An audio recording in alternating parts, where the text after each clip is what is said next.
जी हाँ, exit poll के बारे में बात कर रहे थे पिछले वीडियो में भी। बिहार एग्ज़िट पोल के बारे में बात कर रहे थे, तो हम नेक्स्ट पर पहुँचे हैं कटिहार। कटिहार में दुलालचंद दुलालचंद दुलालचल दुलालचंद गोस्वामी दुलालचंद्र गोस्वामी और जो जेडीयू से प्रत्याशी हैं और आईएनसी से तारिक अनवर लड़ रहे हैं कटिहार में। तो यहाँ पर मैं एज तारिक अनवर को देख रहा हूँ। तारिक अनवर बहुत ही बेहतरीन लड़ाई लड़े हैं यहाँ से तारिक अनवर, और तारिक अनवर को मैं यहाँ पर जीतते देख रहा हूँ। दुलालचंद गोस्वामी के खिलाफ एंटी इनकम्बेंसी भी था, तो इसके चलते और इस बार हिंदू मुस्लिम में पोलराइजेशन भी नहीं हुआ था, तो इस बार का चुनाव क्लियर था, सीधा लड़ाई था इंडिया गठबंधन और एनडीए के बीच। और एनडीए में जिस तरह से नीतीश कुमार बाद में आए बीजेपी के साथ, तो इससे क्या हुआ बाद में आने से, जैसे साल पहले या 6 महीना पहले इस तरह से आते हैं तो एक गठबंधन मजबूत बनता है। लेकिन इंडिया गठबंधन बनाने के बाद नीतीश कुमार खुद बीजेपी में जाकर शामिल हो गए, तो कार्यकर्ता जिस तौर से वोटिंग करना चाहिए था गठबंधन के लिए, वो न बीजेपी की तरफ से जेडीयू को हुआ और न जेडीयू की तरफ से बीजेपी को हुआ। और एलजेपी का तो कटुता जेडीयू के साथ बहुत ज़्यादा रहा। इसके चलते ऐसा प्रॉब्लम हुआ कि कहीं कहीं एलजेपी के जो प्रत्याशी थे तो उनको जेडीयू के प्रत्याशी यानी जेडीयू के कार्यकर्ता वोट नहीं दिला पाए। ये सब कटुता होती है, क्योंकि आप कुछ दिनों के लिए, आप कुछ समय पहले वोटिंग से आप किसी गठबंधन में आते हैं, तो कार्यकर्ता आमतौर पर नहीं जुड़ते हैं। और एक इतिहास भी थोड़ा कड़वा रहा है जेडीयू और एलजेपी के बीच और जेडीयू बीजेपी के बीच। इसके चलते मैं कह रहा हूँ कि ये एक सीट जो है तारिक अनवर जीत रहे हैं। किशनगंज में सीधा वैसे 3 तिगड़ी फाइट था, यानी एक तरफ AIMIM के कैंडिडेट थे, दूसरी तरफ जेडीयू और तीसरी तरफ आईएनसी के कैंडिडेट थे मोहम्मद जावेद और मास्टर मुजाहिद आलम जेडीयू के कैंडिडेट थे। तो लेकिन इसमें सीधा फाइट था, क्योंकि इस बार का मुद्दा खास करके मुस्लिम के लिए किसी तरह से बीजेपी को हराना था। तो मैं मानता हूँ कि ये एकजुट होकर के आईएनसी के कैंडिडेट के पूरी तरह से साथ होकर के, भले ही ये ना मिले, लेकिन इतना है कि यहाँ से आईएनसी जीत रहे हैं, यानी किशनगंज से। और किशनगंज में तो जब से कॉन्फिडेंसी ये बना है किशनगंज, तब से कोई मुस्लिम के अलावा कोई दूसरे कैंडिडेट जीते भी नहीं है और खड़ा भी नहीं होता ज़्यादातर। तो ये तो था किशनगंज। अररिया की बात करें तो अररिया में प्रदीप सिंह और आरजेडी की तरफ से आरजेडी के शहनवाज आलम और उनके भाई, एक और भाई हैं, उनका क्या नाम है,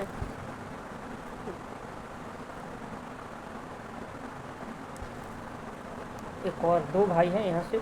तो इस बार जो है दूसरे भाई को टिकट दिया था,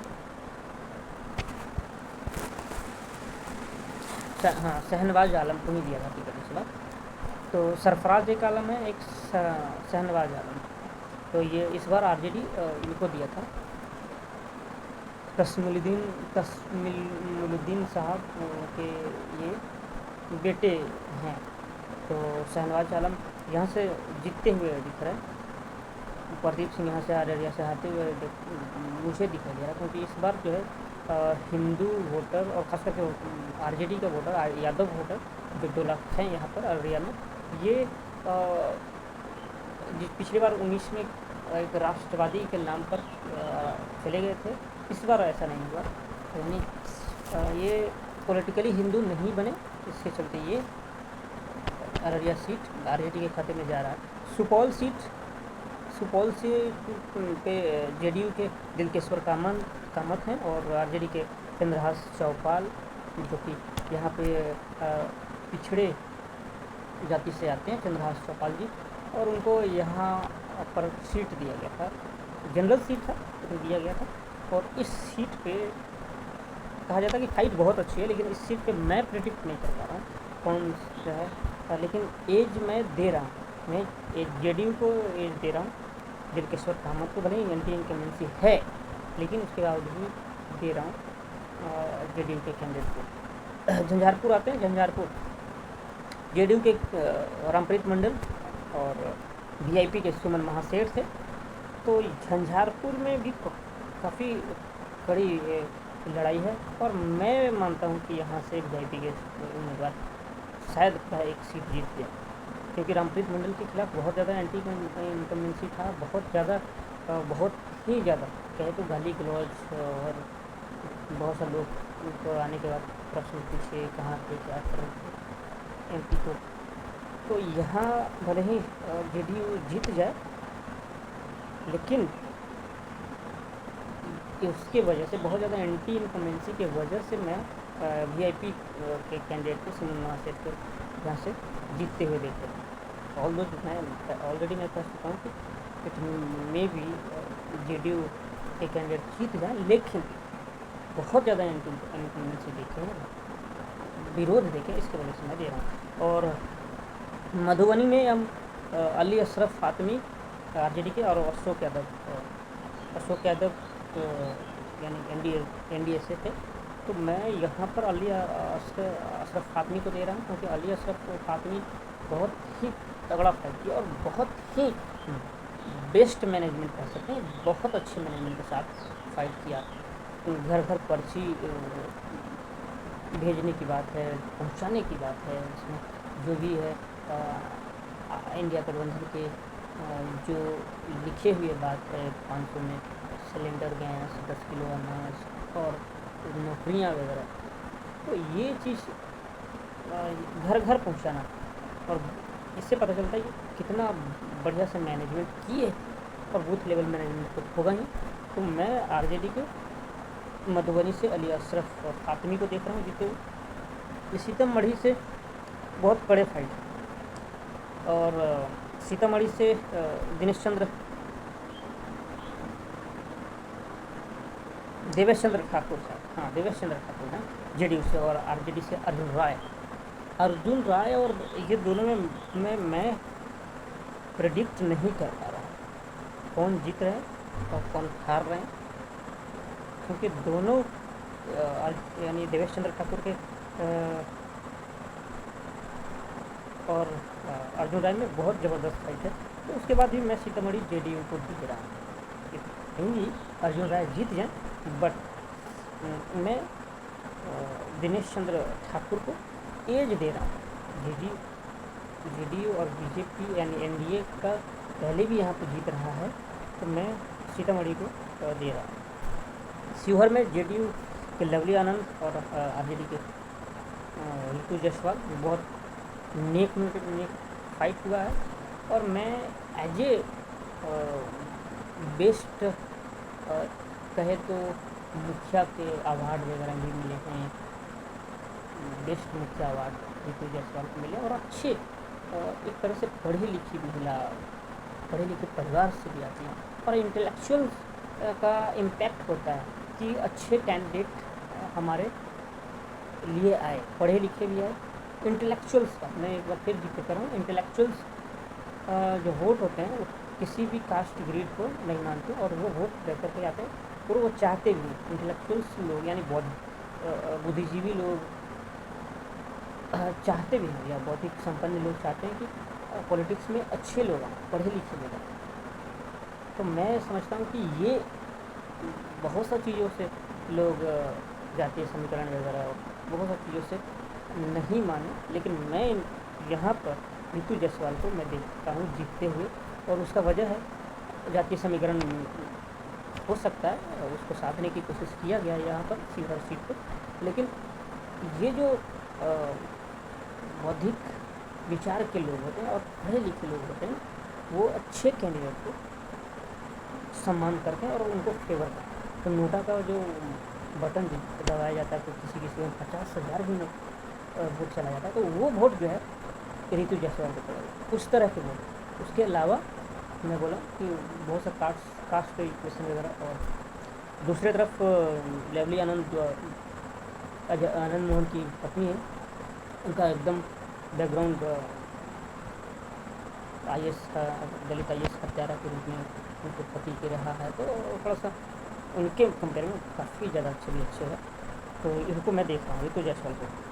और पूर्वी चंपारण से राधा मोहन सिंह और वीआईपी के राजेश कुशवाहा हैं। तो मैं भीष्म पितामह जो हैं राधा मोहन सिंह बीजेपी के, मैं उनको यहाँ पर एज दे रहा हूँ। उनका काम और उनका छवि जो है वैसे लोगों के बीच में अभी बता चुका हूँ कि इंटेलेक्चुअल्स का रोल होता है और हमेशा से रहा है।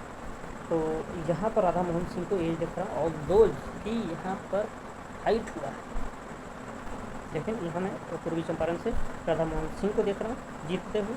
और पश्चिमी चंपारण से सॉरी यानी बीजेपी की तरफ से संजय जायसवाल हैं और आईएनसी की तरफ से मदन मोहन तिवारी हैं। तो मैं यहाँ पर संजय जायसवाल और आईएनसी यानी आईएनसी कैंडिडेट मदन मोहन तिवारी में बहुत ज़बरदस्त फाइट हुआ है। और